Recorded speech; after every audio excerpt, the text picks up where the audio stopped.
Hey, what up, y'all? It's your boy Degenerate coming at you. I just want to talk about why you should always set stop losses when you trade.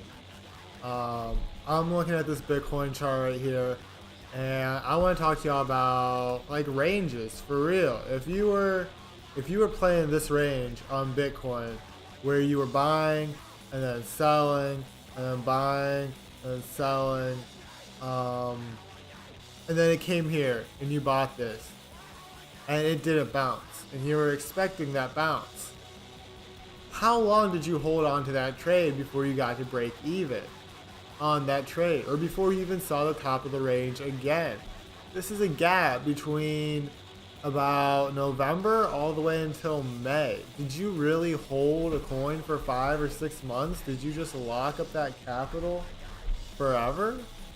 It's not forever, but 5 months, you could have done so much more with that capital. And especially if that was the way that you make your income, or the way you want to make your income, if you lock it up and you don't have it available to you to make another profit later, are you just going to take out of your savings for 5 months? What if it never comes back? So if you had a stop loss here, you could have got out of it.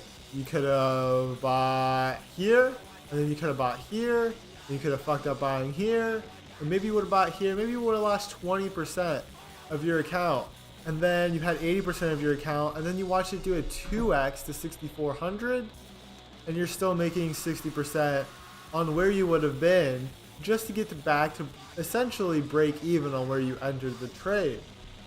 Or, looking at altcoins, I want to bring up Storm. Storm had a crazy hype when opening. Went all the way from 200 Satoshis all the way up to 1,000 back in like March of last year. And you've just seen it go down since. You've seen it like accumulate right here in this range of like 100 all the way down to like 60 something. And you can even see with the OBV, like it was going up and up with accumulation. So when it came to touch here, did you set a stop loss? And if you didn't set a stop loss, are you still holding onto that bag? When did you cut it? Did you let it take out 1% of your account? Did you let it take out 10% of your account? Currently, just to get back into this range, you're looking at it doing an 84% pump. So if you didn't set a stop loss, you have to watch something accumulate 84% before you're at break even.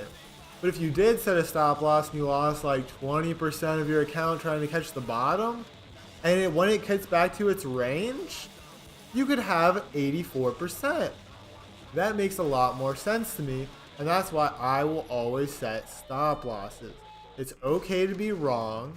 It's okay to fuck up a trade as long as you know ahead of time where you're entering, where you're cutting, and where the target you're aiming for is.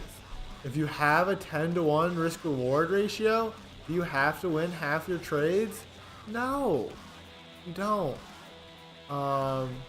Anyway, this coin could keep falling forever. It's never been this low. There's a lot of altcoins that look like they're on the floor.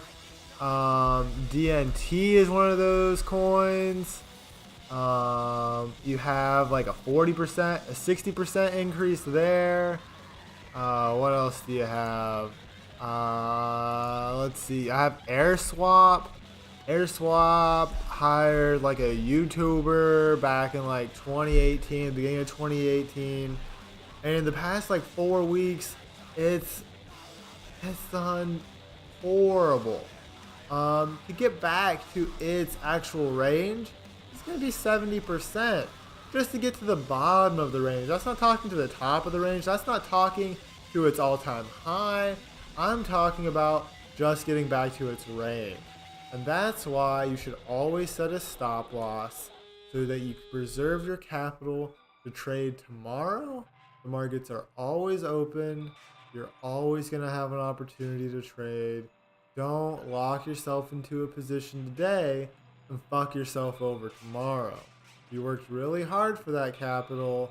You should hold on to it. Anyway, that's all my advice I got for y'all. I'm not a financial advisor. Do whatever the fuck y'all want. I'm just trying to share some of my experiences. And yeah, I hope y'all trade safe and enjoy your week.